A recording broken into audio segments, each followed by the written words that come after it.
नमस्कार, सत श्री अकाल, आदाब, जोहार। पहले तो आप सब लोग को धन्यवाद, आप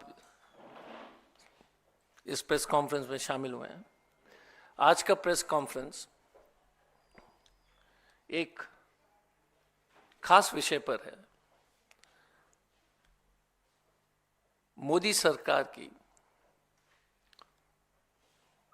सामरिक, रणनीतिक, स्ट्रैटेजिक, डिफेंस और आर्थिक डिप्लोमेसी की फेलियर पर है।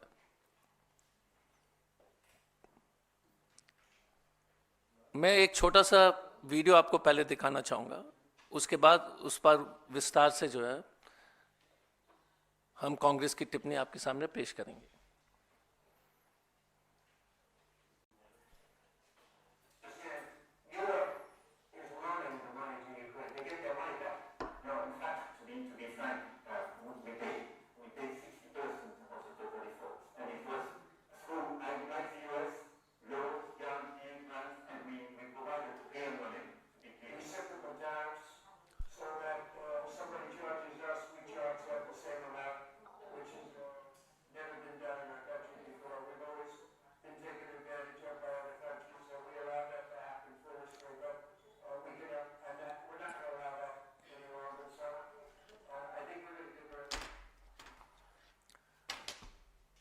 ये दो राष्ट्र अध्यक्ष की कहानी है।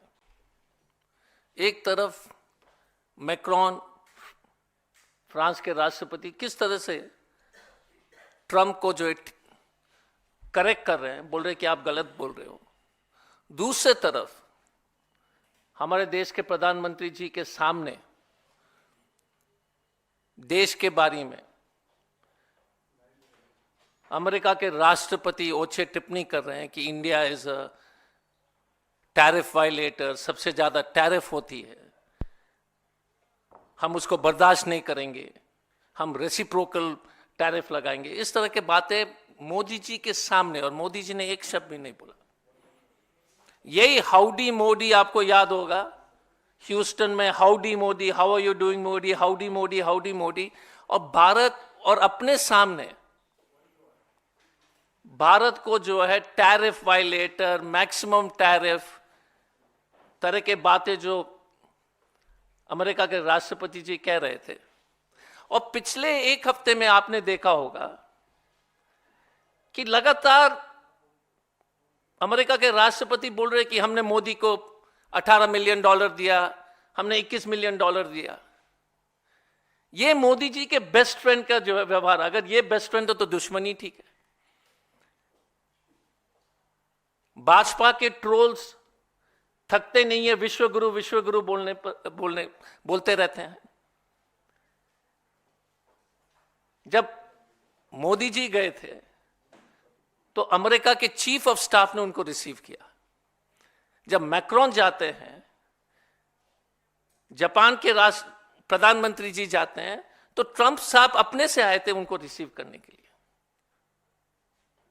पूरी तरह से टीवी में जो एक न्यूज चला रहे कि मोदी जी ने क्या गिफ्ट दिया था जेडी वांस को और ट्रंप साहब को, लेकिन ये नहीं बता रहे कि किस तरह से अमेरिका के राष्ट्रपति ने इस देश के प्रधानमंत्री को अपमानित करने का प्रयास किया।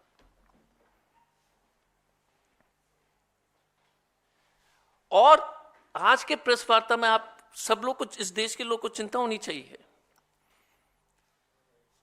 मोदी जी वापस आए, और जैसे ही वापस आए थे तो अमेरिका ने अनाउंस किया कि F-16 का $356 मिलियन, $356 मिलियन, 3,000 करोड़ के आसपास के जो है स्पेयर पार्ट्स जो है F-16 के मेंटेनेंस के लिए वो दिया जा रहा है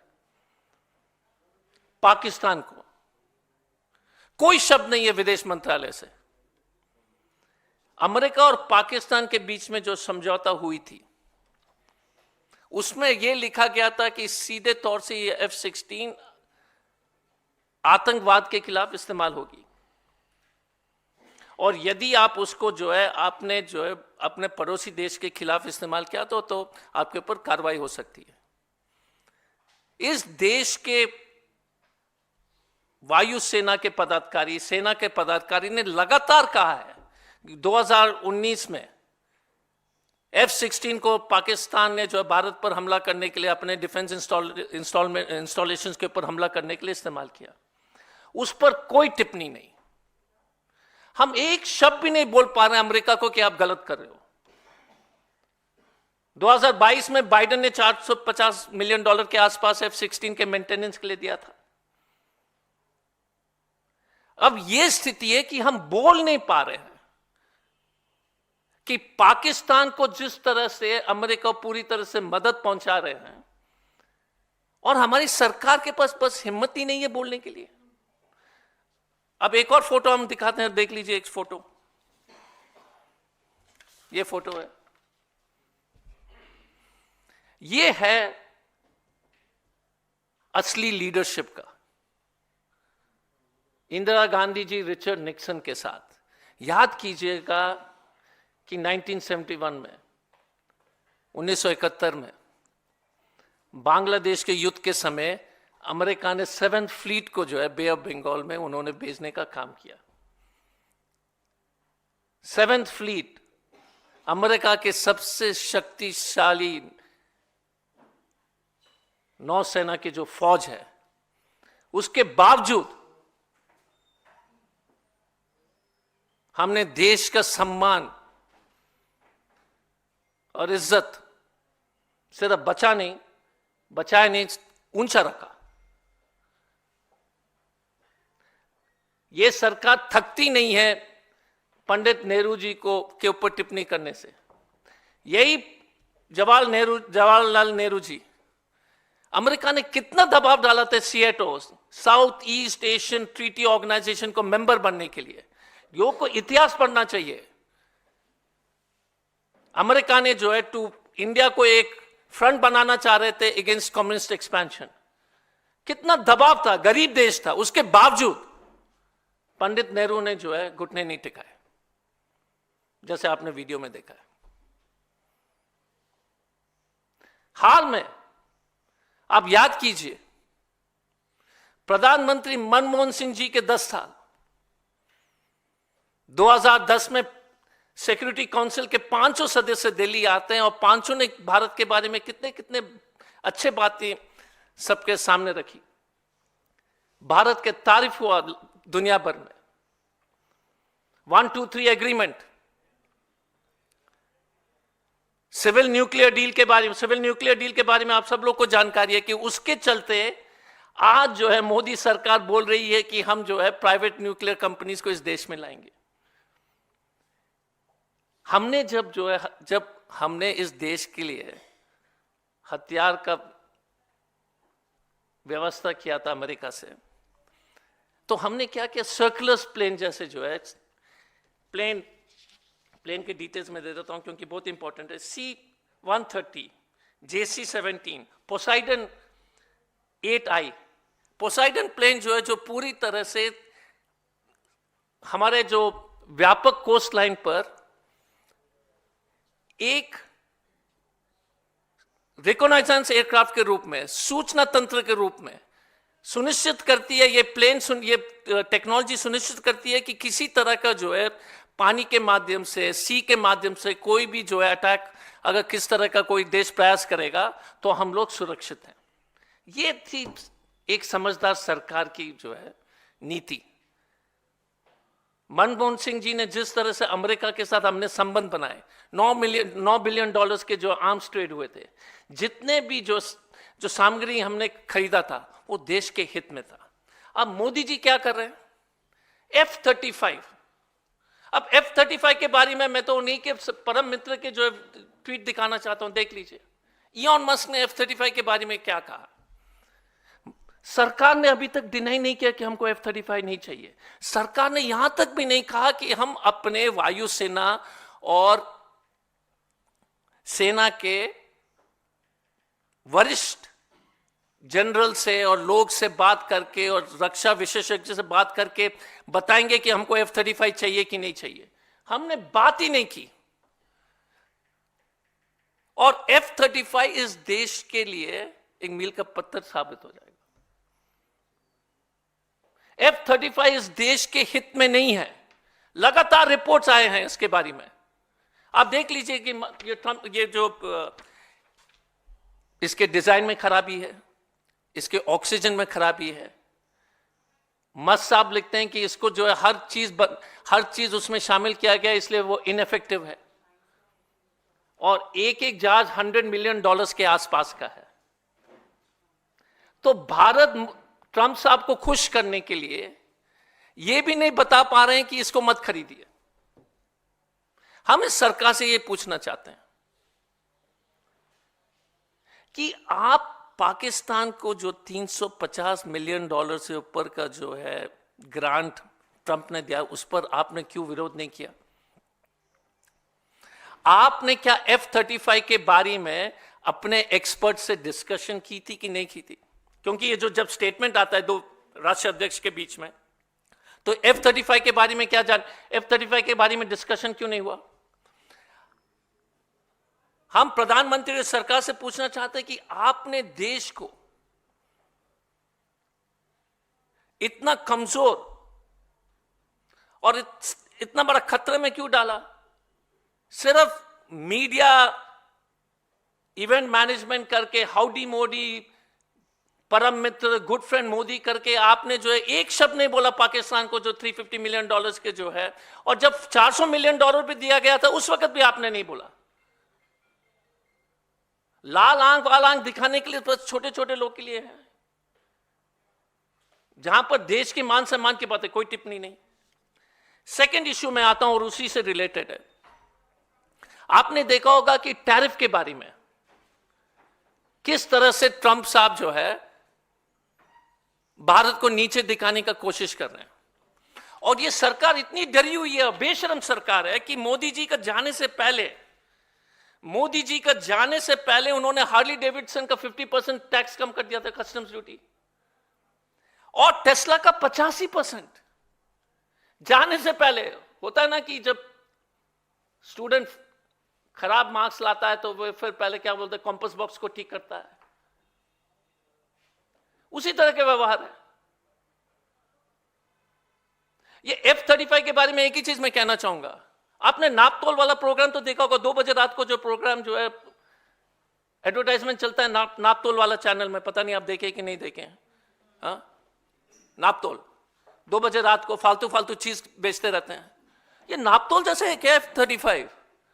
2 बजे रात को इंडिया में 2 बजे तक जब मोदी जी ने अनाउंस किया, और मोदी जी कुछ बोल ही नहीं रहे, क्योंकि F-35 का जो है खरीदना नापतोल के बराबर हो गया। ना कोई सोच, ना कोई विचार, ना कोई फीडबैक, बस चले गए और हां बोल दिया, या ना भी नहीं बोला, हां बोला, किसी को नहीं मालूम है। अब टैरिफ की बात हम करते हैं। ये सरकार ध्यान भटकाकर जो है पूरे अपने 10 साल पार कर चुकी है, और ये कोशिश रहेगी हमेशा अगर 5 साल और पार करने के लिए।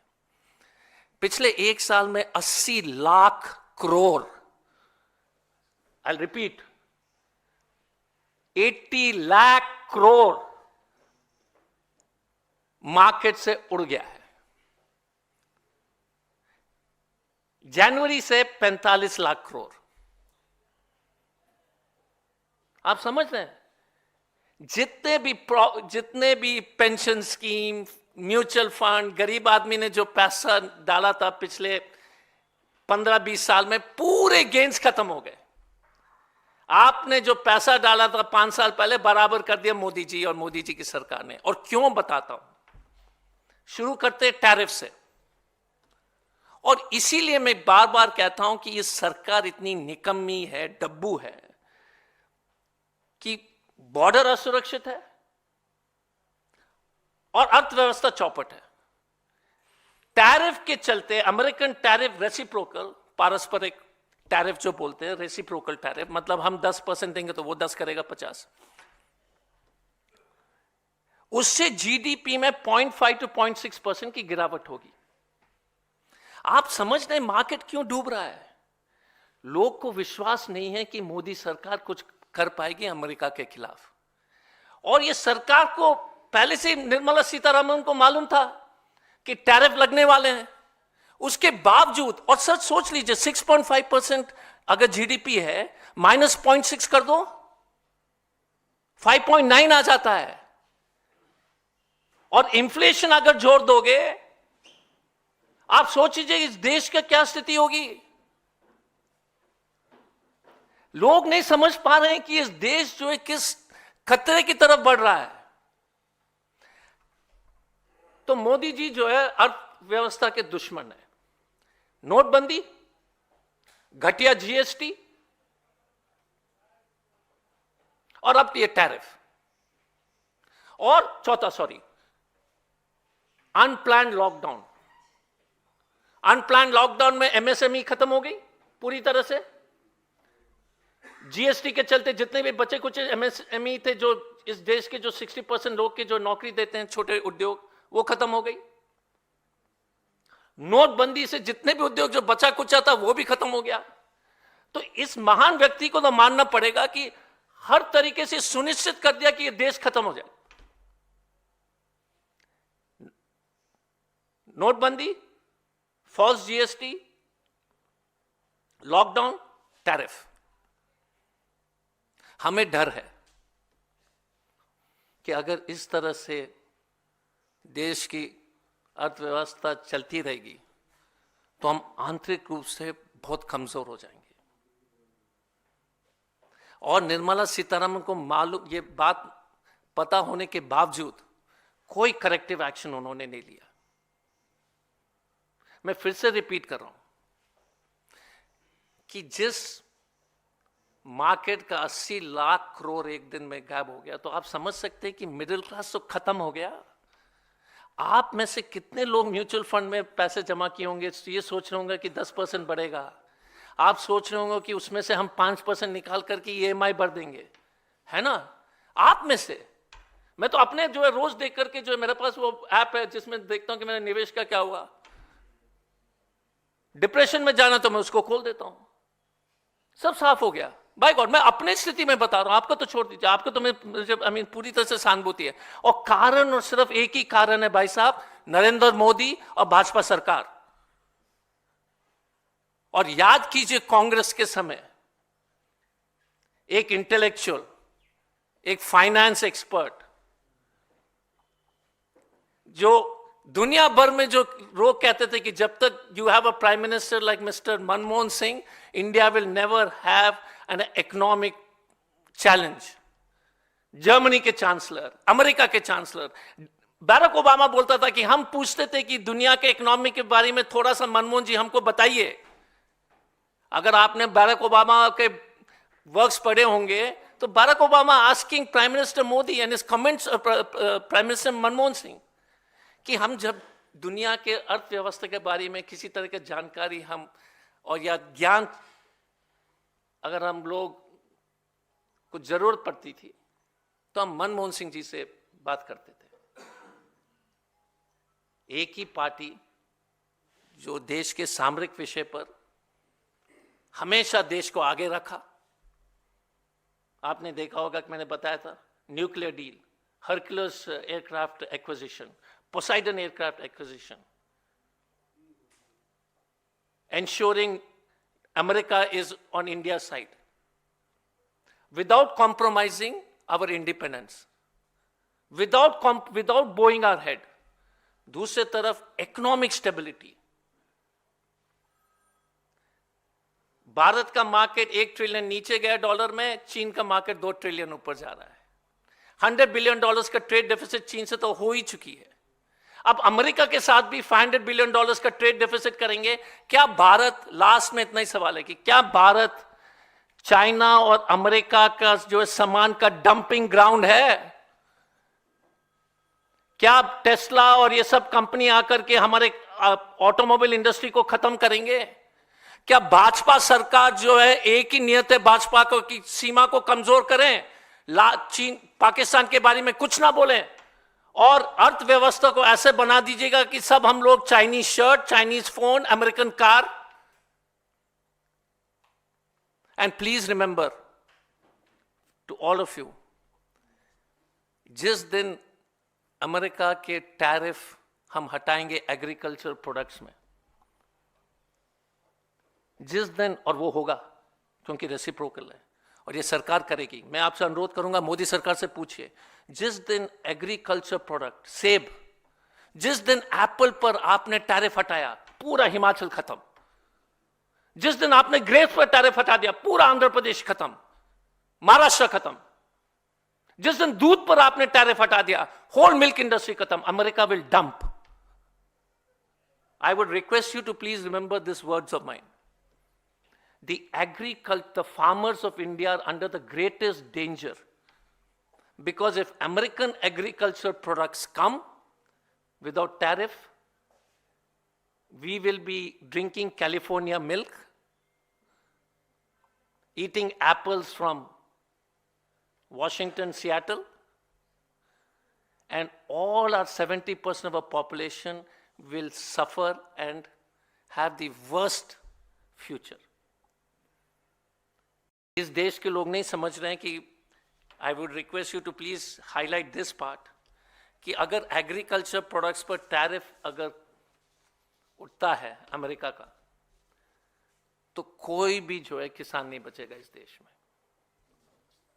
अगर गाड़ी के टैरिफ ऐसे बंद हो गए, कम हो गए, अगर गाड़ी के टैरिफ कम करेंगे, ना तो महिंद्रा रहेगी, ना टाटा, ना मारुति। और जब इलेक्ट्रॉनिक्स गुड्स चीन से जस्ट वैसे ही पूरी तरह से आ रहे हैं, तो फिर देश में बनेगा क्या? A country gets weak only on two issues, on border diplomacy and on economic. दो देश आर्थिक अर्थव्यवस्था जिस देश का मजबूत होता है, उस देश को कोई लाल आंख नहीं दिखा सकता। ये मोदी सरकार ने 10 साल में हमको ध्यान भटकाते भटकाते जो है यही एक काम सफल कर दिए कि हमने अपने जो है घर बेचते हुए देखा नहीं है। स्टॉक मार्केट उड़ गया, अब किसान ही बचा है और आप सब लोग बचे हैं। कुछ दिन बाद एक अच्छी बात होगी कि प्रेस कॉन्फ्रेंस में you'll wear Brooks Brothers shirt and all American company clothes and watches, Timex watch, Titan को तो खत्म कर देंगे। अगर कोई सवाल है तो इसलिए ये बहुत ही इंपॉर्टेंट विषय है, स्ट्रेटेजिक विषय है। धन्यवाद।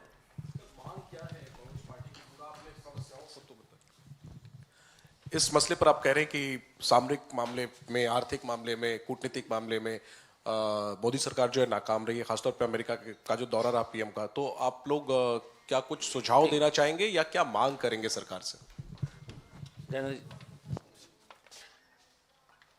पहला है कि F-16 को जिस तरह से स्पेयर पार्ट्स के लिए लगातार पिछले 10 साल में अमेरिकी सरकार, बाइडन जी हो या ट्रंप जी हो, पैसे दे रहे हैं, उस पर हमारी सरकार ने कभी विरोध नहीं किया। और पाकिस्तान ने हमेशा अपने F-16 हमारे देश के खिलाफ इस्तेमाल किया है। तो आप क्या कर रहे हो? हमेशा बोलते हो पाकिस्तान लाल आंख, लाल आंख। जहां पर लाल आंख दिखाना है तो एकदम जो है गायब हो जाते हो।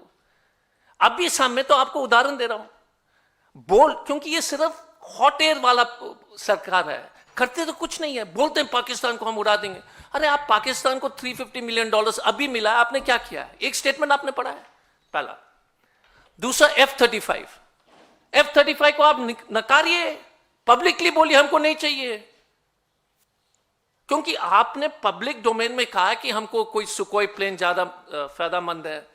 आपके विशेषज्ञ, एयरफोर्स एक्सपर्ट्स, डिफेंस एक्सपर्ट्स, आपने कहा है ये पब्लिक डोमेन में, तो आप क्यों नहीं बोलते कि हम नहीं लेंगे? आपकी हिम्मत क्या है? आप देश को जो आप इतने डरे हुए कि आप बोल भी नहीं पा रहे हो कि F-35 नहीं लेंगे, और सब कहते हैं कि सबसे बेकार एयरक्राफ्ट है। ये तो दो चीज है। टैरिफ के बारे में मोदी सरकार, एग्रीकल्चर टैरिफ के बारे में किसी हालत में अगर आपने एग्रीकल्चर टैरिफ अगर हटा दिया तो देश के 60% लोग भूखमरी की स्थिति में पहुंच जाएंगे। उस पर आप क्यों नहीं स्पष्ट कर रहे हैं देश को? आप क्यों नहीं स्पष्ट कर रहे हैं कि टैरिफ के चलते 0.5% जीडीपी कम हो रही है? तो आप उस पर क्या कर रहे हो? आपका क्या सुझाव है? 80 लाख करोड़ जो पिछले एक साल में स्टॉक मार्केट में उड़ गया है, पिछले एक हफ्ते में, एक महीने में तो 1 lakh crore, totally I think इस साल में 3 लाख करोड़ के आसपास FII फॉरेन इन्वेस्टमेंट जो है इस देश से। और FII जो है यहां से पैसे निकाल करके, सर सोच लीजिए, यहां से पैसे निकाला और डाला कहां बताइए? चाइना में. Let me make it very clear. The money which is being removed from India is going to China. You can Google, you can search. I'm not saying it for the sake of saying it. तो भारत से पैसा निकाल करके American FIR, European FIR China में डाल रहे हैं उनके स्टॉक मार्केट में. तो हमारा कहना है कि सरकार ने एक स्टेटमेंट स्टॉक मार्केट लॉस पर नहीं कहा, एक स्टेटमेंट टैरिफ पर नहीं कहा, एक स्टेटमेंट उद्योग पर नहीं कहा, इसलिए मार्केट गिर रही है. लोग को विश्वास नहीं है. एंड आई टाटा मोटर्स के स्टॉक इतने क्यों कम हो रहे हैं? ऑटोमोबाइल सेक्टर्स के कंपनीज के स्टॉक इतने कम क्यों हो रहे हैं? Because of tariff. Drug companies के ऊपर ड्रग कंपनीज, सिप्ला, सन, सब ड्रग कंपनीज का आप स्टॉक बाजार देख लीजिए, क्यों कम हो रहे हैं? इन्होंने कहा कि हम टैरिफ डालेंगे 50%, 100%. तो जब आपकी सामान बिकेगी नहीं, 30% of the sale of drug companies of India is in the United States of America.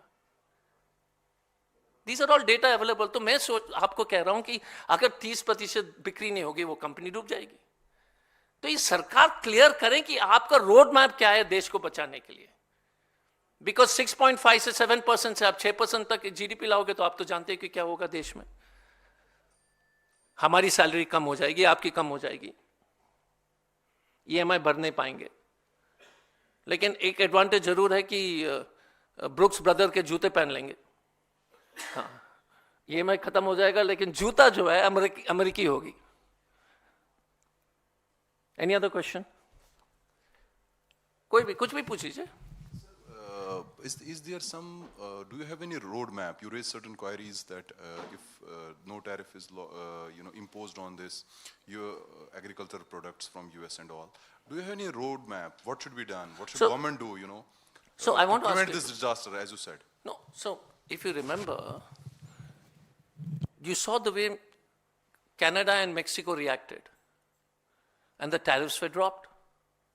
My question is, India has to make a case.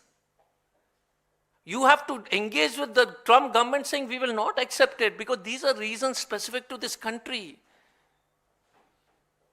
Or you have a plan to protect yourself, take the risk, and how do you develop the country? But I'm asking a very simple question, sir. If you remove tariff on agricultural products,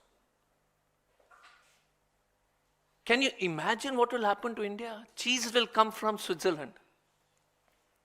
Milk will come from the United States, milk powder, and then they'll mix it here.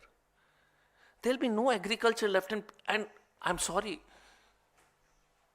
I'm unable to communicate my anguish and pain that what will happen to Indian farmers is genuinely unbelievable. आप Saudi Arabia जाइए, Jordan चले जाइए, उनके जो है mall में सिर्फ विदेशी खाने की सामग्री है. No agriculture in Jordan. No agriculture in all these countries will be finished. So that's one issue. Any other question? I know it's a complicated topic. I hope it was interesting. I tried my best. No, it's an important topic. But we are so used to event management that. Yes, sir. जी. क्या कहना चाहते हैं आप? मतलब प्रधानमंत्री जी को आप target कर रहे हैं, ट्रोल कर रहे हैं, ऐसा लगता है. नहीं सर, मैं कह रहा हूं कि दो राष्ट्र अध्यक्ष की मीटिंग है सर. एक राष्ट्र अध्यक्ष कितना बोल्डली हाथ बढ़ा करके बोलता है कि नहीं आप गलत बोल रहे हो, और दूसरा राष्ट्र अध्यक्ष, और हम चाहते हैं कि हमारे प्रधानमंत्री भी ट्रंप का हाथ पकड़ करके बोले. हम चाहते हैं, देखिए, हम नहीं चाहते कि हमारे प्रधानमंत्री जी जो है डरे हुए वहां सहमे हुए बैठे हैं वहां पर. हमें खराब लगता है. भाजपा के ट्रोल्स को भी बोलिए, उनको भी खराब लगनी चाहिए. आपने, मैंने देखा था, इसलिए मैं चाहता था कि मोदी जी आप पकड़े बोले कि no mister Trump on tariff you are wrong, we will discuss this separately.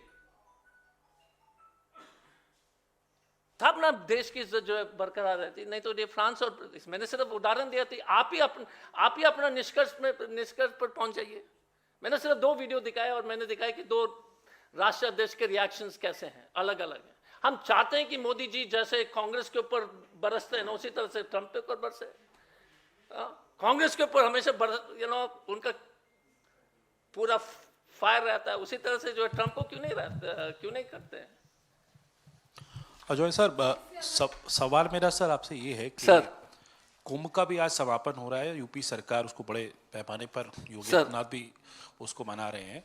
इस बीच आपकी सहयोगी पार्टी है एक सपा के ही एक नेता ने सवाल खड़े कर दिए राहुल गांधी और गांधी परिवार पे इस कुंभ में ना जाने को लेके, आप क्या कहेंगे? देखिए, पता नहीं वो व्यक्ति कौन है। अब कोई भी जो है रोड पर चलने वाले व्यक्ति का मैं टिप्पणी पर मैं क्या बोलूं? कोई भी कुछ भी बोल दे, अनाप शनाप बोलने के लिए तो फ्रीडम है देश में, तो अभी भी आज़ादी है, जेल नहीं जाते हैं इसके लिए, तो अच्छी बात है।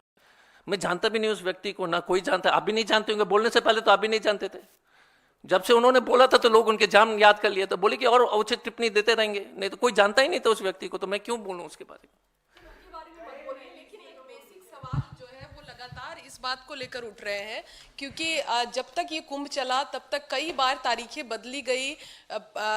मीडिया में भी ये चला कि राहुल गांधी जो है वो कुंभ जा सकते हैं। गांधी परिवार को उत्तर प्रदेश कांग्रेस कमेटी की तरफ से 4 तारीख का डेट भी दिया गया था कि आप आइए यहाँ। क्या बतौर कांग्रेस के नेता आप लोग को कोई जानकारी दी गई कि मीडिया अगर सवाल करे तो आप क्या जवाब देंगे? नहीं, फर्स्ट क्वेश्चन, आपने कितना कवर किया था जब हम सोमनाथ मंदिर गए थे, जब सोनिया जी जो है कुंभ गई थी? ये आस्था की बात है हमारे लिए। देखिए, कांग्रेस पार्टी में मस्जिद हो, मंदिर हो, गुरुद्वारा हो, हम सब धर्म का सम्मान करते हैं। हमारे लीडर सचिन पायलट गए थे तो आपने कितना कवरेज दिया था?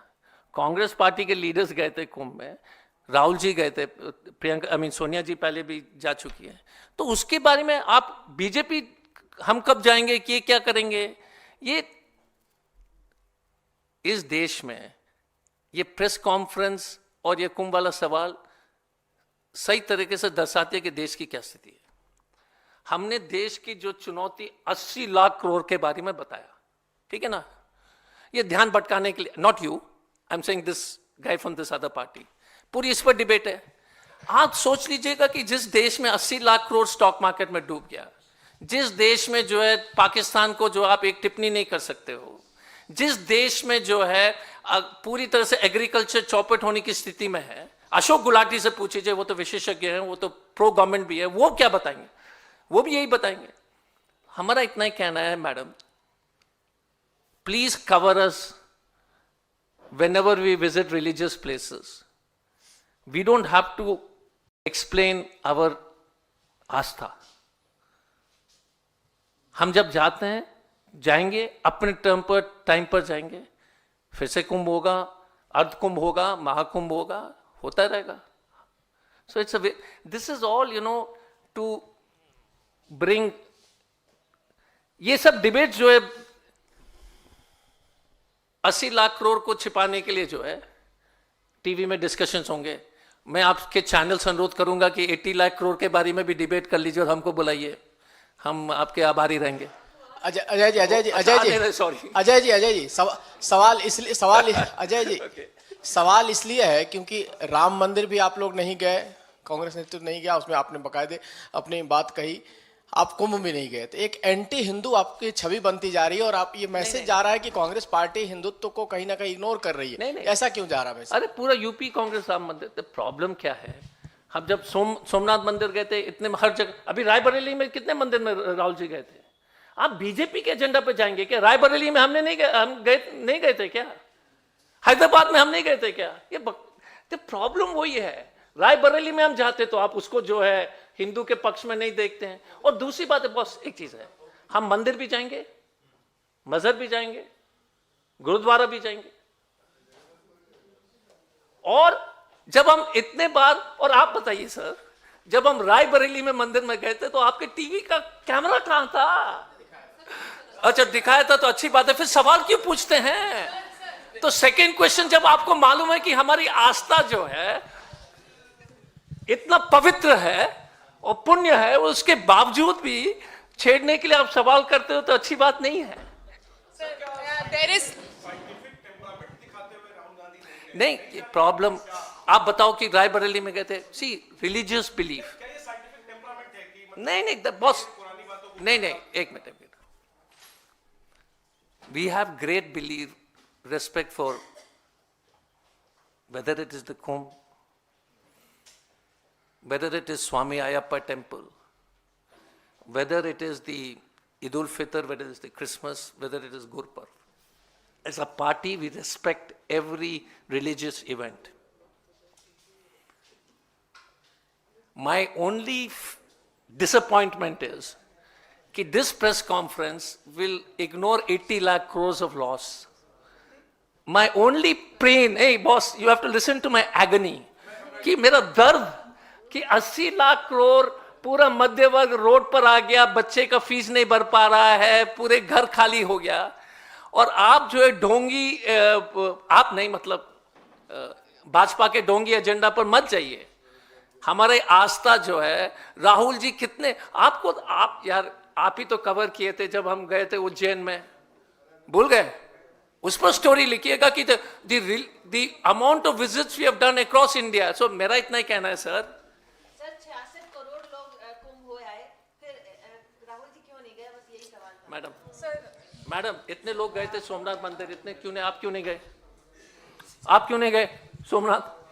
हाँ फिर यार ऐसी बात कुछ हो सकती है, इसका क्या जवाब है? सोनिया जी गई थी तो उस वक्त आपने कुछ नहीं बोला. तो मेरा इतना ही कहना है कि प्रियंका जी, सब लोग, we will decide, but important thing. No, I want to finish off. You're very excited. But I want to finish off with one thing. I request you again, what I spoke today on the danger of the economic situation of the country, I'm telling you.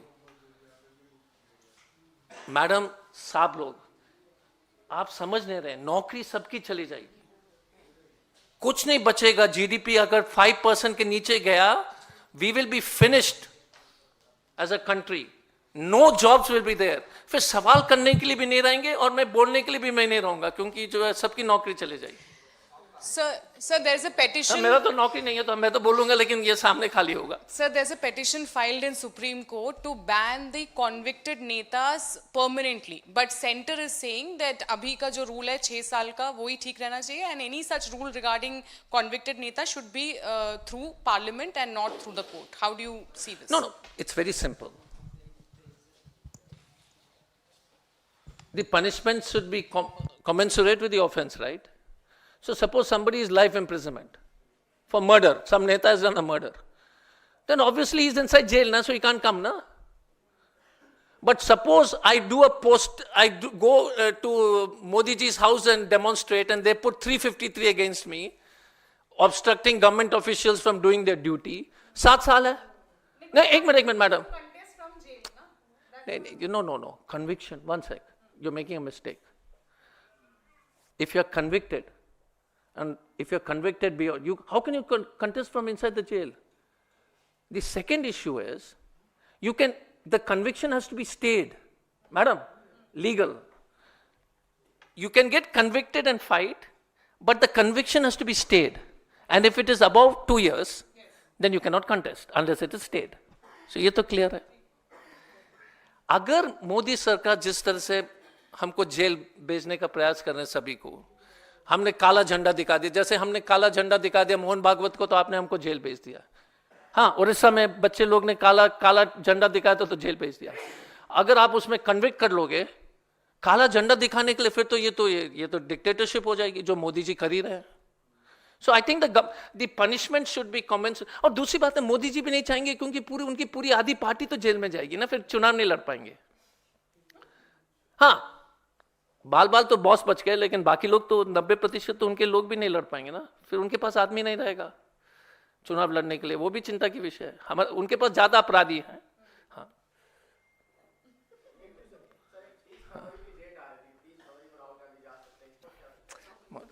Sir, Ashish sir, 80 lakh crore, I beg you can put this story tomorrow. But ये जो stock market tariff, nobody is understanding the danger, I'm telling you. नौकरी नहीं रहेगी, defence colony के मकान बिकने लगेंगे.